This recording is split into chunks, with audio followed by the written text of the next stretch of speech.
Well, to all of you on Songs of Praise, I want to say happy birthday, 50 wonderful years. And I'm sure you realise how important you've become to so many people. Congratulations on your 50th birthday. I always remember when I was 11 or 12 years old, hearing that Songs of Praise there on the telly, just reminding me I had to go back to school the following morning. Thanks for that. Happy birthday. She's so sincere. From one long-running show to another, congratulations, Songs of Praise. Happy 50th. Singing is still at the heart of Songs of Praise. From its very beginning, congregations have turned out in their Sunday best to sing their favourite hymns. And over the years, they've been complemented by some of the world's finest performers.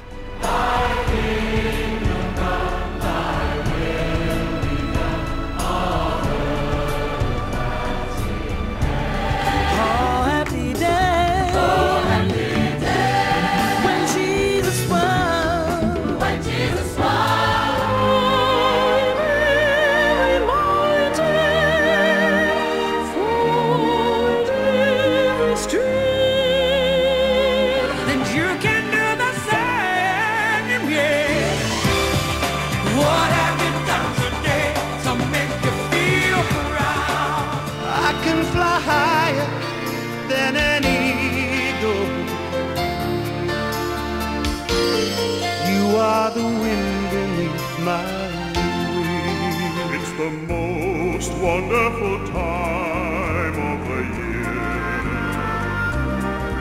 with the kids jingle belling and everyone telling you'll be of good cheer.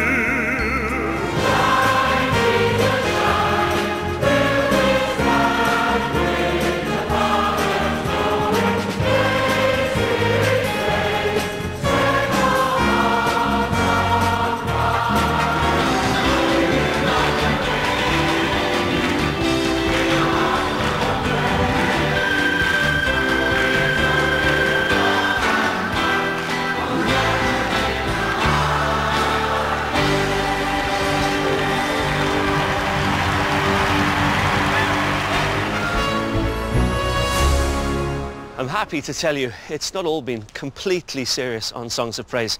We've had a lot of fun along the way also, and they do say that imitation is the best form of flattery. Hello, I'm Ali Jones. You remember?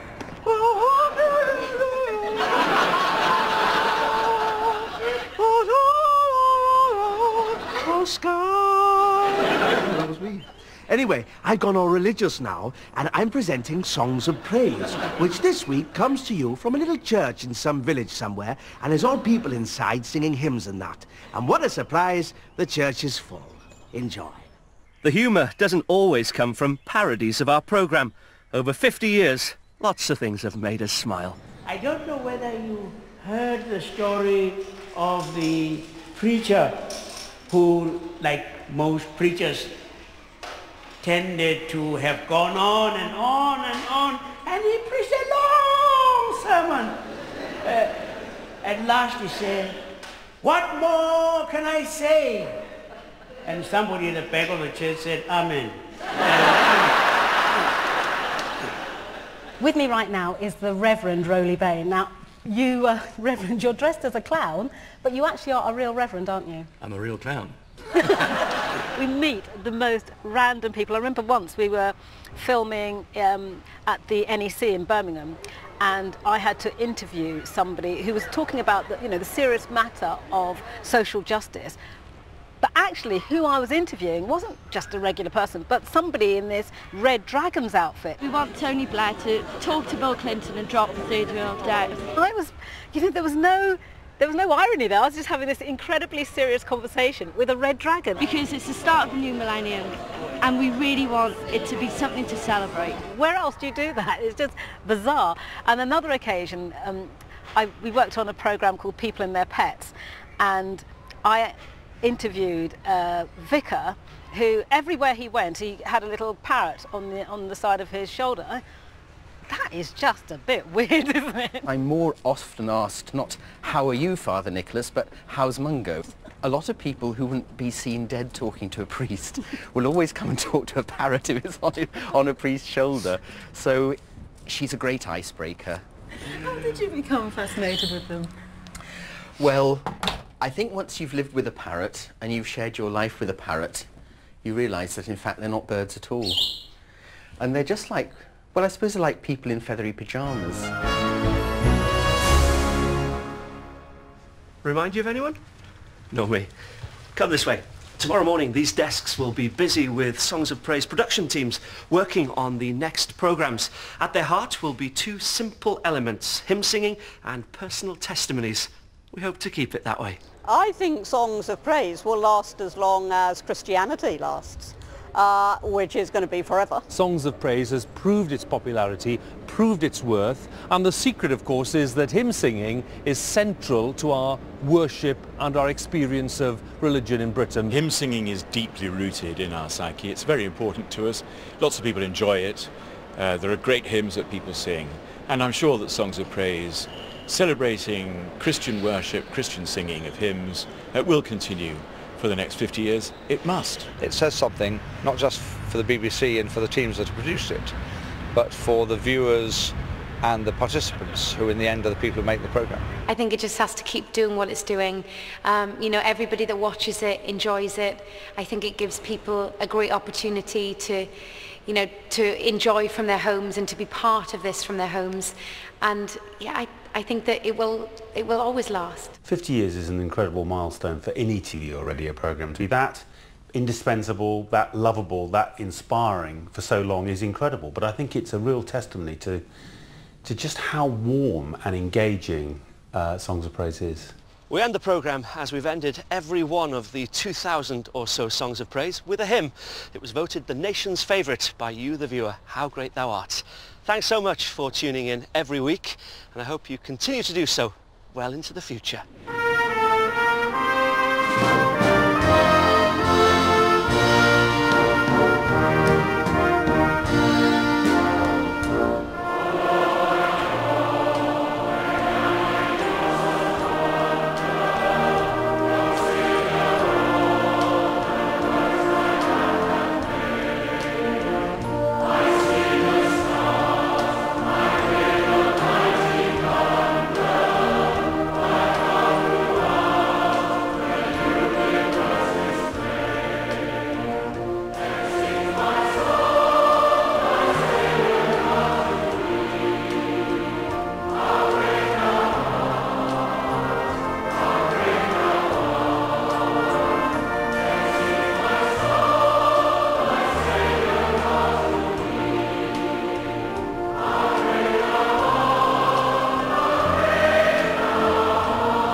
Bye-bye for now, and God bless you. Next week, the big day finally arrives. Songs of Praise officially turns 50, and we'll be celebrating with a spectacular concert and sing-along from Alexandra Palace in London.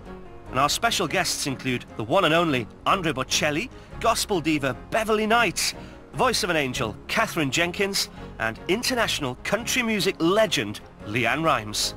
So whatever you do, don't miss the party, as Songs of Praise celebrates 50 years. See you next week.